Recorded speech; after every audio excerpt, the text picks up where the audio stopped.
আসসালামু আলাইকুম। সপ্তম শ্রেণীর সুপ্রিয় শিক্ষার্থীবৃন্দ, আশা করছি তোমরা সকলে ভালো আছো। গত পর্ব পর্যন্ত আমি তোমাদের 122 পৃষ্ঠা পর্যন্ত আলোচনা করেছি। এখন তোমাদের সাথে 123 পৃষ্ঠা থেকে আলোচনা শুরু করছি।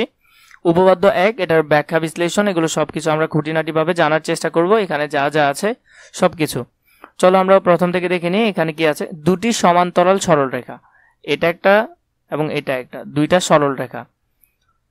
একটি সরল রেখা ছেদ করলে সমান্তরাল দুটি সরল রেখাকে, এখানে এটা একটা সমান্তরাল সরল রেখা, এটা একটা সমান্তরাল সরল রেখা।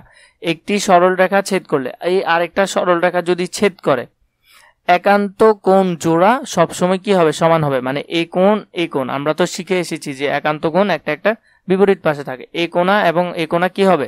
সমান হবে। এটা আমাদের প্রমাণ করতে হবে। এখন প্রথমে আমরা জানি উপপাদ্য লিখতে প্রথমে বিশেষ নির্বাচন দিতে হয়। মনে করি এ বি সমান্তরাল সিডি, মানে এ বি এবং সিডি এটা কি, এই চিহ্ন দ্বারা কি বোঝায়? সমান্তরাল বোঝায়। একটু আগেই আমরা প্রথম পর্বে দেখে এসেছি। এবং পি কিউ ছেদক তাদের যথাক্রমে ই এবং এফ বিন্দু। পি কিউ ছেদকটা এই ই বিন্দু এবং এফ বিন্দুতে ছেদ করেছে, তাহলে এই দুইটাতে ছেদ করেছে। প্রমাণ করতে হবে কোণ এ ই এফ, এ ই এফ মানে এই যে এই কোণটা আছে এটা এবং এটা সমান একান্তর কোণ E F D, E F D, এই কোণটা সমান। এখানে কি বলেছে? মাঝখানে কি চিহ্ন? সমান চিহ্ন। তাহলে এই যে কোণটা এটা এবং এই যে কোণটা এটা, এটা একটা একটা কি হবে? সমান হবে। প্রমাণ করতে হবে এখন আমাদের। তাহলে প্রথম কাজ শেষ বিশেষ নির্বাচনে। এখন আমরা প্রমাণ দেখি। প্রমাণ ধাপ 1 লিখলাম। প্রথমে 1 নম্বরে আমরা কি দিলাম? পিইবি, একটু মুছে নিই, দাঁড়াও, দেখতে সুবিধা হবে। পিইবি মানে এই কোণাটা সমান তার অনুরূপ কোণ। অনুরূপ কোণ কোনটা হবে? এখানে ইএফডি, ইএফডি এই কোণটা সমান এই কোণটা আমরা জানি।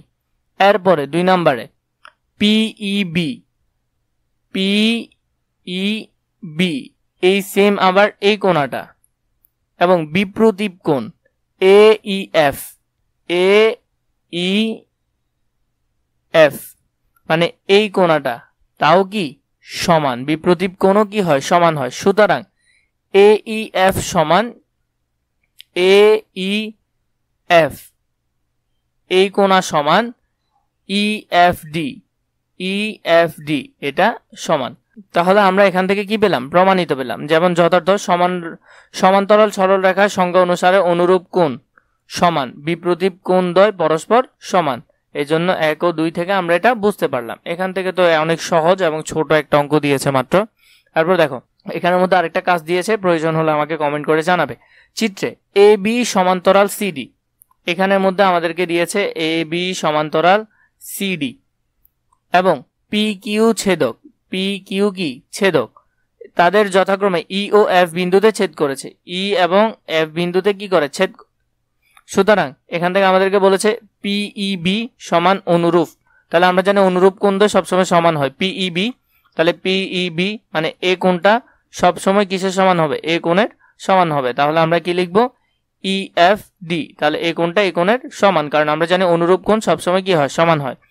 এইএফ, এইএফ এই কোণাটা ইকুয়াল একান্তর কোণ। আমরা জানি একান্তর কোণও কি হয়? সবসময় সমান হয়। যেমন ইএফডি, ইএফডি এই কোণাটা, এই একান্তর কোণও সবসময় কি হয়? সমান হয়। তাহলে এখান থেকে আমরা যদি দেখি বিইএফ, বিইএফ এই কোণা যোগ ইএফডি, ইএফডি এই কোণা, এই দুইটা কোণা সবসময় কি হবে? 2 সমকোণ মানে 180 ডিগ্রির সমান হবে। কিভাবে? একটু যদি তুমি খেয়াল করো, আগে তুমি একটা বিষয় বুঝে নাও। সরল রেখার উপর উৎপন্ন এই কোণটা সবসময় কি হয়? 180 ডিগ্রি হয়। এখন দেখো এই যে এখান থেকে এতটুক পর্যন্ত অর্ধেক, তার মানে আর কি বাকি আছে? এই একটু করে কোণা বাকি আছে। আমরা জানি এই কোণা আর এই কোণা সবসময় কি হয়? সেম হয়। তাহলে ওরা বলতেছে এই কোণা এবং এই কোণা মিলে 2 সমকোণ মানে 180 ডিগ্রি। তার মানে এই কোণা যা, এই কোণাও তো তা।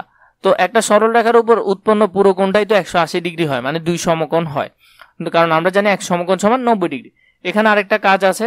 এখানে দেখো ওরা সংখ্যা দিয়ে করতে বলেছে, এটা আমরা পরবর্তীতে এখানে অনুশীলনে পাবো এই ধরনের অঙ্ক। কাজটা যদি প্রয়োজন হয় কমেন্ট করে জানাবে আমাকে।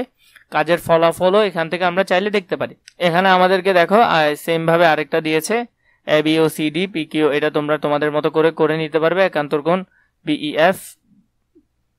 বিইএফ এই কোণা এবং যোগ ইএফডি এটা সেমটা আবার দিয়েছে, আমাদের এটা করার প্রয়োজন নেই। পরবর্তী পর্ব থেকে আমরা অনুশীলন সমাধান শুরু করবো ইনশাআল্লাহ।